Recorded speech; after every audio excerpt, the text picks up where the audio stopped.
Good morning, students. Today we will discuss organic light emitting diode, that is OLED.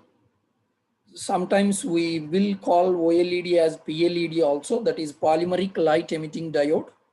So both are same. This is before going to OLED, as per our general norms, it is mandatory to discuss why we required OLED. Okay. Is in order to tune the optical property of a material and in order to improve the display property of the existing things, we require OLED, that is organic light emitting diode or polymer light emitting diode we require. Okay, the simple slide will tell us the importance of OLED, that is organic light emitting diode. This slide tells us how we can improve the display properties of materials. Okay, how we can control the optical properties of material is by OLED. So we are having different types of display materials, that is LCD, LED, OLED and QLED.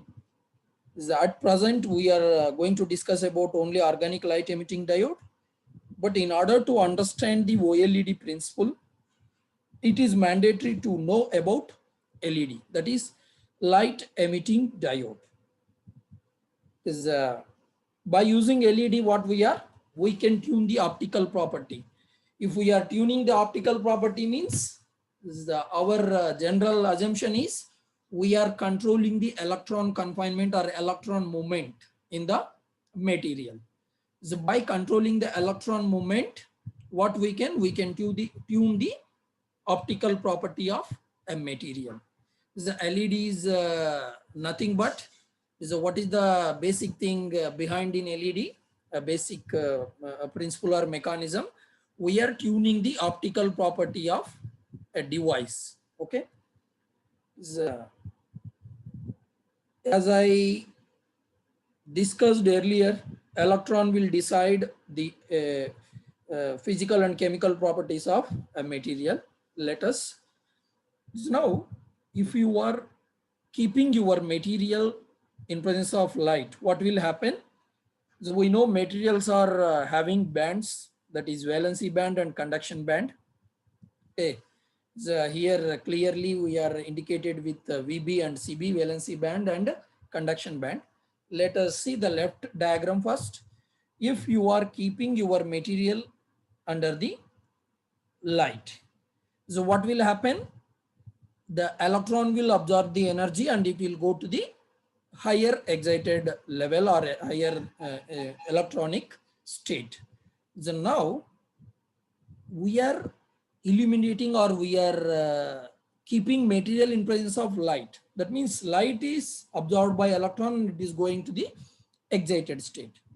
This energy may be light energy or heat energy or electrical energy. Let us, instead of h nu, we can keep anything here. Okay. The electrons will be going to the excited state and it will be coming to the ground state. First stage, it is absorbing energy, and what happens in second stage, it is generating exciton. Exciton is nothing but electron hole pair. How it is generating the electron hole pair? The ground state electron will be entering into the excited state by absorbing the energy. So now this excited or the created electron hole pair is having an unique property here. So now the electron, excited electron will be coming to the ground state by emitting its energy in two forms. One is it will emit the energy in the form of heat, or it will emit the energy in the form of light. Okay, in first case, just we are supplying the energy, absorption is taken place. It was absorbed by electron and it has gone to the excited state.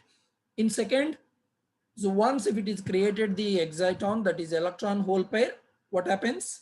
The excited electron will be coming to the ground state by losing its energy in the form of two ways. One is it will emit in the form of heat, it will emit its energy in the form of light.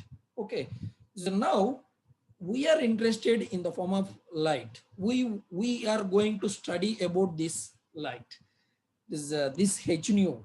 Now we want to study the light, that is optical property or light property we are going to study.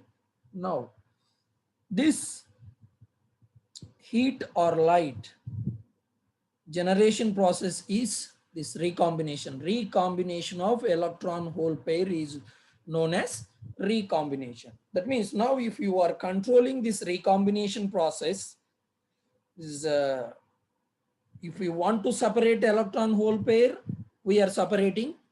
That means we are getting electricity. That is the basic principle of solar cell. So now we are allowing to recombine. Now in the present case, what is our requirement? What is our requirement?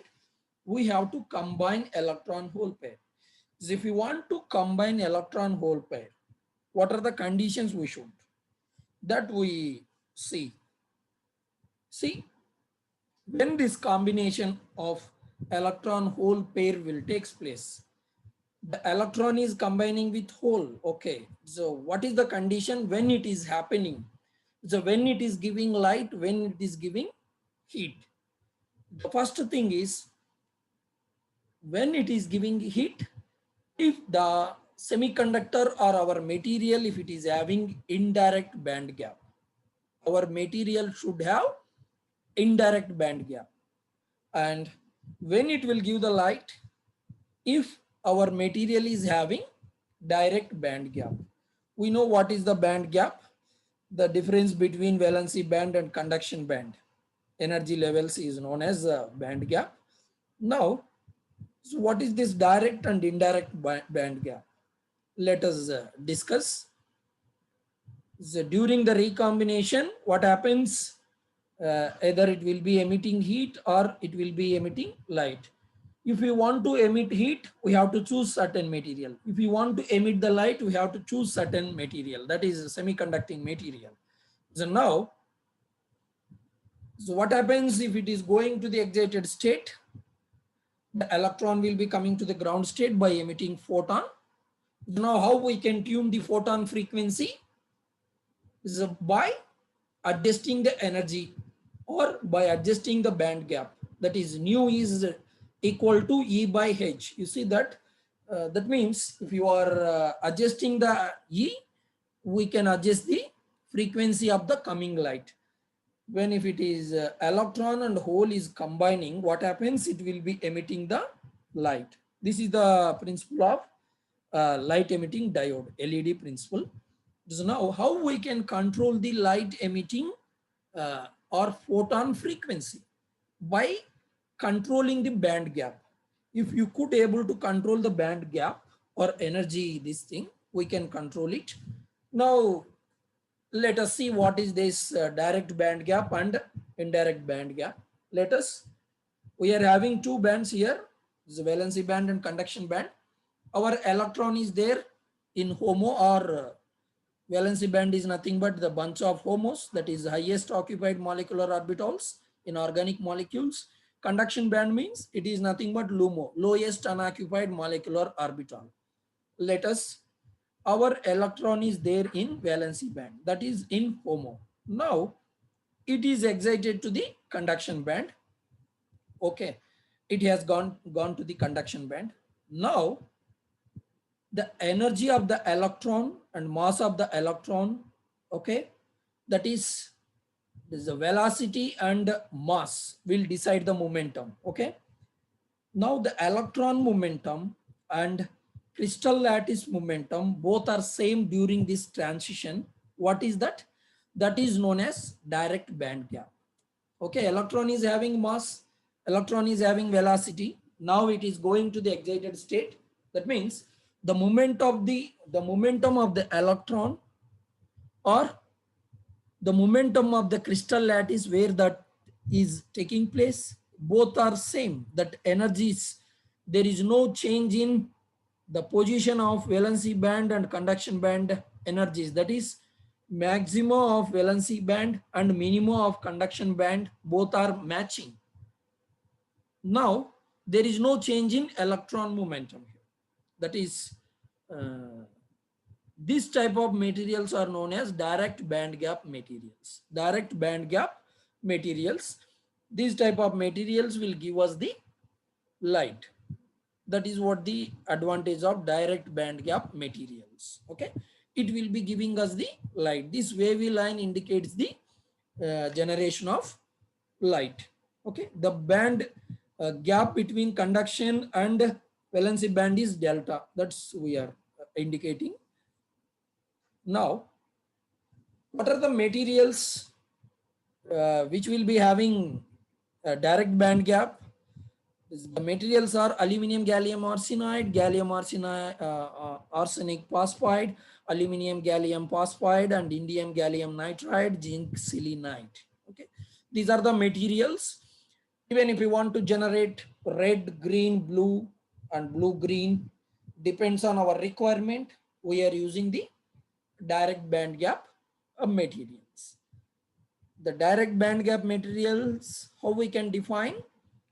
This is the, if the crystal momentum of the electron and the holes both, if it is the same in both bands, that is known as direct band gap.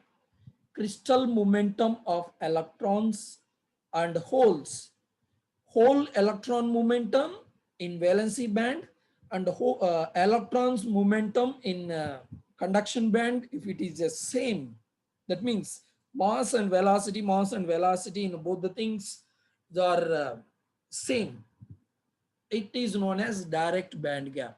Okay, the direct band gap material will emit the light during the recombination of electron and hole pair. Electron hole pair will recombining, it will emit the light. That is the nature of direct band gap materials. Now if you come to the diagrammatic representation of this direct band gap, you see that the energy of the material in VB, that is whole energy, E is equal to EV minus P square by 2m, the mass of the electron, P momentum of the electron, and V the energy and energy of this VB. And now if you see the excited electron energy, EC plus P square by 2m. Now the VB and CB, their position is same. You see that there is no change in the position of these things. Both crystal momentum of the electron in red, that is on the top, the crystal momentum of the hole, that is in blue, both are same. In this case, it is known as the direct band gap. Okay, indirect band gap. See that valency band of our semiconductor and conduction band, they are having a different crystal momentums. Okay, crystal electron momentum is different in VB and conduction band. Slightly it has moved either upward or downward, and the position of the conduction band is slightly differed from VB. Now this type of materials, indirect band gap material, will not give light. They will prefer to give heat. So now we understand that we require indirect band gap materials for OLED purpose, and we don't require indirect band gap materials. We require direct band gap materials. What are the direct band gap materials? Gallium arsenide, all these things. The list. This is what about inorganic LEDs, that is inorganic light emitting diode. Now the examples for indirect band gap materials, that is silicon, germanium, aluminum, antimony. In these indirect band gap materials, the crystal electron momentum of the conduction band and crystal electron momentum of the valency band is different. Okay. See that direct comparison between direct band gap and indirect band gap materials. Left side, both VBCB momentum is same, and here indirect momentum is different. VB maximum energy, conduction band minimum energy is different. VB maximum energy, conduction band minimum energy in direct is a VB maximum, that is EV. We have indicated with EV. EV is nothing but VB, valency band. EC is nothing but conduction band, CB. Okay. This is the relation between direct band gap and indirect band gap and their nature. So now what we do, just in LED, just we are keeping a semiconducting material in between two electrodes and we are applying the electricity.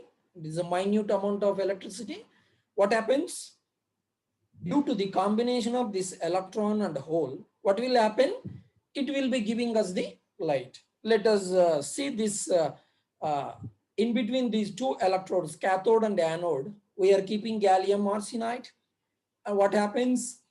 Due to the formation of electron and hole and the recombination of these electron and hole, what it will give us? The light. This is known as the LED principle. Even sometimes we will call it as electroluminescent cell. Okay, don't confuse with these two words, LED or electroluminescent cell, both are same. And PLED, polymer light emitting diode, and OLED, organic light emitting diode, both are same. Okay, now electroluminescent cell or LED. This is what the structure, basic structure of LED. We in LED, what we are having? One anode, one cathode. In between anode and cathode, we are having a semiconducting material. This is an inorganic semiconducting material. Let us assume gallium arsenide, and it will be generating electron hole pair. And for this electron hole pair, if you are supplying electricity, what happens? This combination of this electron and hole pair will take place during the recombination. What happens? It will emit the light, and that emitted light we are seeing in the form of, it is a light. This is the simple LED structure. In this LED structure, two electrodes are there. The terminal pins, that is one is anode, one is cathode, one green color, one white color, that is a blue color material is in between, that is a semiconducting material, and the red color thing is a transparent plastic material which we require to see the emitted light. So now we understand the principle of LED, and if we want to get the light, we want to use direct band gap materials in inorganic LEDs. The same principle, the same mechanism, we will apply it on polymer light emitting diode or organic light emitting diode. Now we'll go for organic light emitting diode components. What are the main components of this organic light emitting diode? One is a transparent electrode we require, and we require hole transporting layer.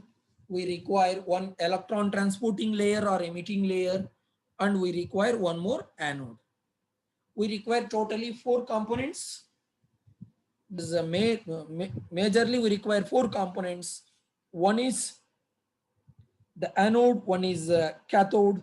In between anode and cathode, we require HTL, that is hole transporting layer. We require emitting or electron transport layer, ETL. It is a both will be placed in between these 2 electrodes. Now, this is the structure of OLED. Instead of inorganic semiconductor, we are keeping conjugated polymer in between two electrodes.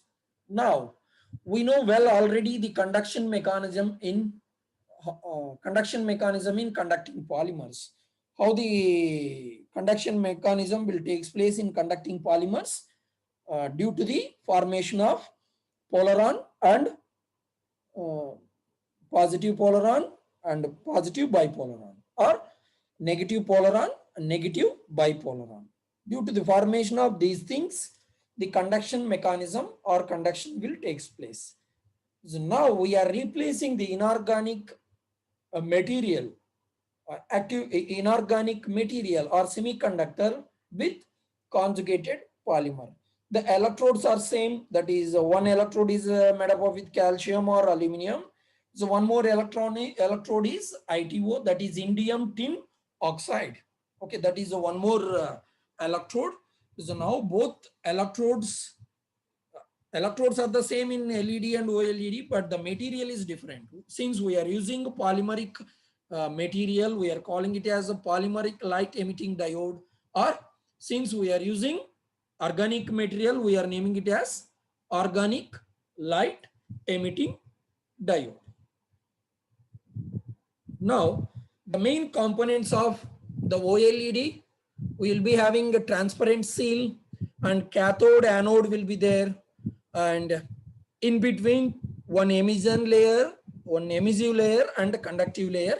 These are nothing but emissive layer is nothing but electron transporting layer, conductive layer is nothing but hole transporting layer. Okay, there's two things we require in between these two electrodes, that is in between anode and cathode. Now we will discuss about the components of OLED. The first component, we require substrate, that is an holder for all these layers. The substrate, it may be made up of with glass or plastic. Okay, it is like a base. It will hold all the layers. Next, we require transparent anode. This anode is, in our present case, anode is ITO, indium tin oxide. Okay, it is a transparent material which will be giving even it will allow the transmission of light. That is a transparent anode what we are using in our present OLED. And we require conjugative or conjugate polymer, PPV, polyphenyl vinylene, or polythiophene, and polyethylene. This PEDOT. We will see the abbreviation of PEDOT in next slide. Anyway, whole transport layer is the role of this HTL is it will transport the whole, and we require one more layer, that is electron transport layer. This is for each one we have given one example. At present, triphenylamine is the whole transporting layer, and oxydiazole is the electron transport layer. Okay, the cathode will be doing its role. It will be giving electrons.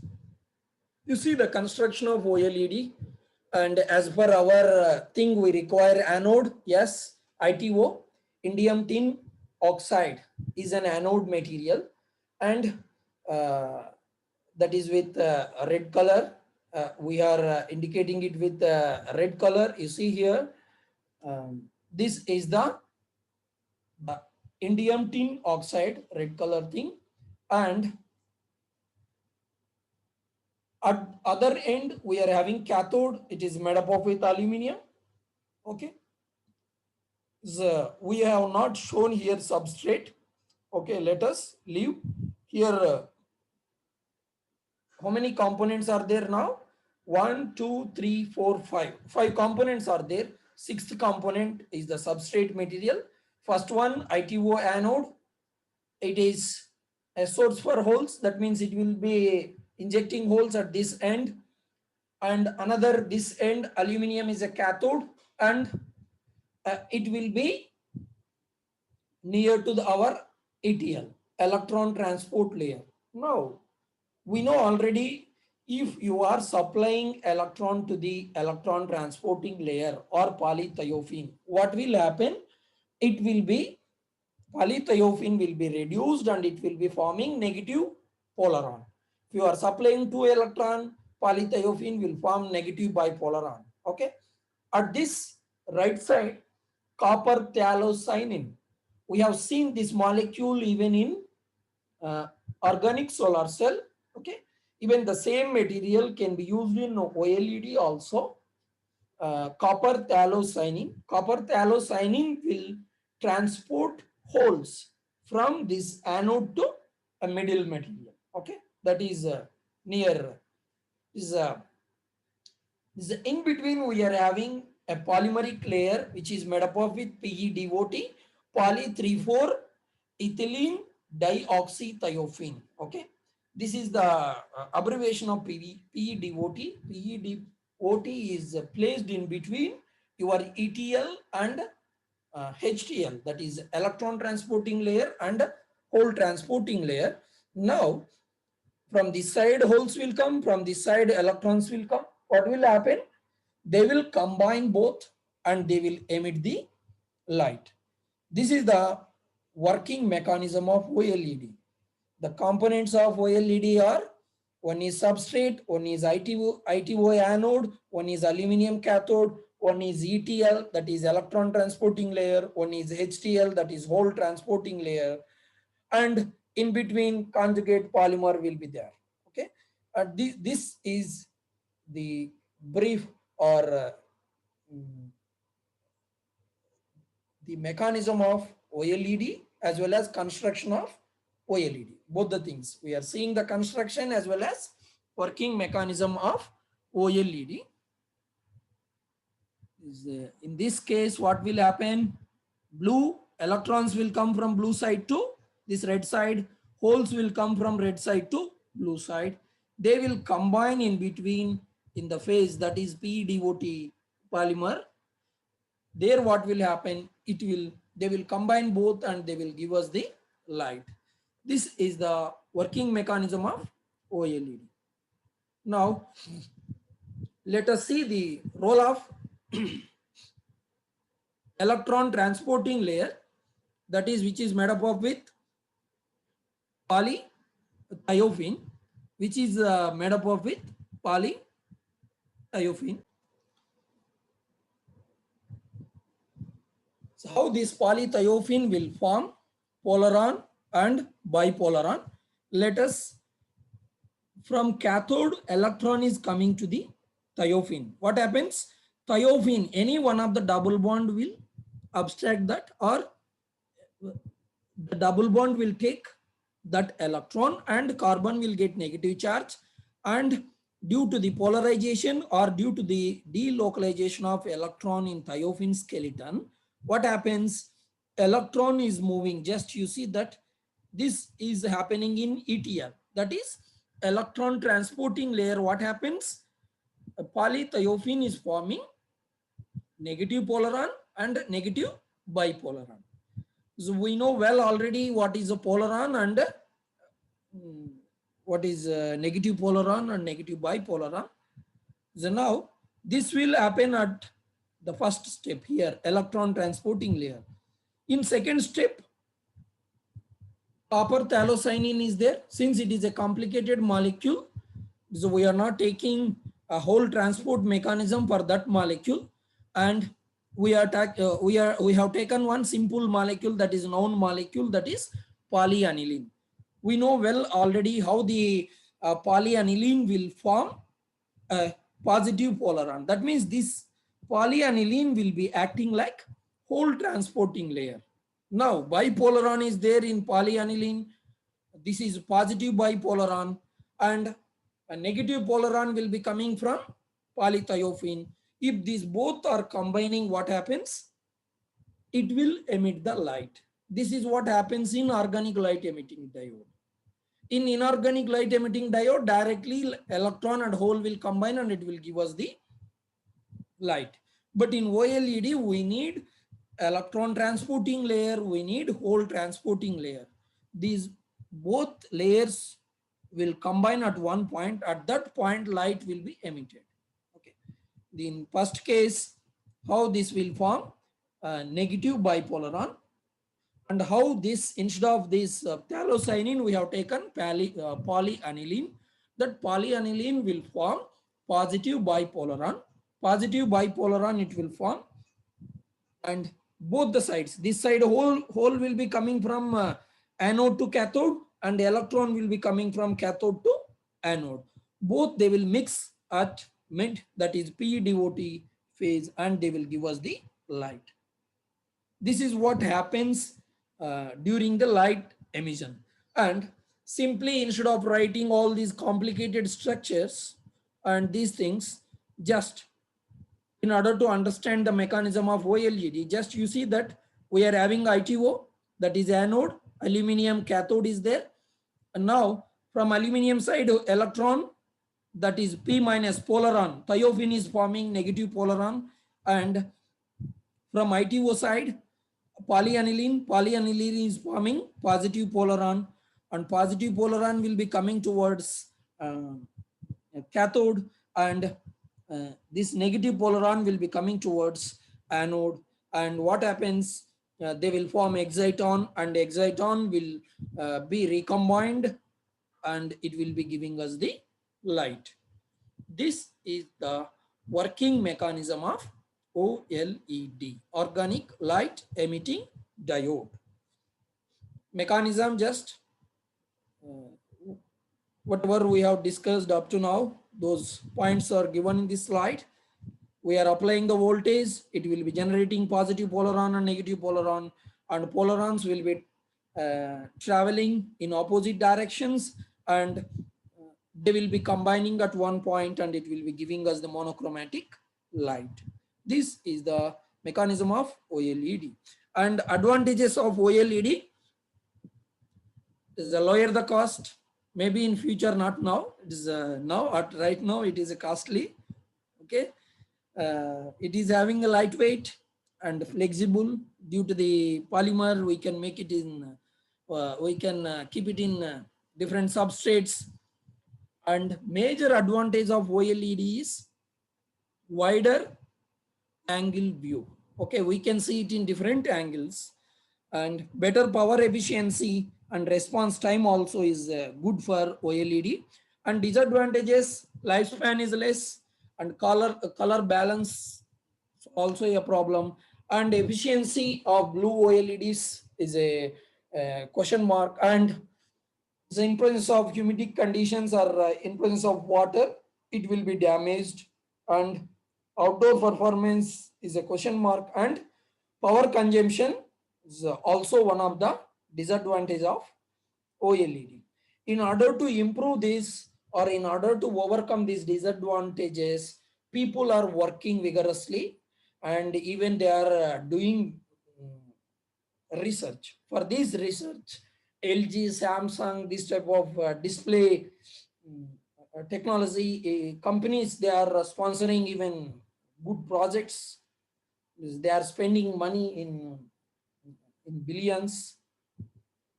You see the one application of LED, that is OLED. First left, normal light. Second, LED light. Third, OLED light. By seeing this itself, we can understand the difference between light, LED and OLED. Similarly, LED, OLED differences. You see that wide angle view will be there. At 60 degrees, how the LED will be. At 60 degrees, how the OLED will be. That means this is called wide angle view. Okay. The OLED is having this important advantage. This is one of the biggest advantage of OLED. Okay. And if you compare LED and OLED, LED is cheaper, but OLED it is very thinner. That means the OLED will, thickness of the OLED will be in mm. And LG company, as I told you, just you see that in order to improve the efficiency of OLED material, they are spending 8.5 billion US dollars. This single sentence will tell us the importance of display technology in electronic industry and importance of the conducting polymers or organic materials in display technology. And even ultra thin OLEDs, they will be using it in TV screens, and the thickness of this OLED is around 1 mm. Okay, all these are the advantages of OLED. So now in market even QLED is available. What is this QLED? Quantum dot light emitting diode. It is with respect to some properties, that is with respect to brightness, QLED is better than OLED. It is a quantum dot. It is a quantum dot is a nanomaterial, and quantum dot size will be in nanometers, that is less than 3 nanometers. With the help of these quantum dots, we can tune the optical property of a material. That is what the advantage of QLED. Thank you for your patience.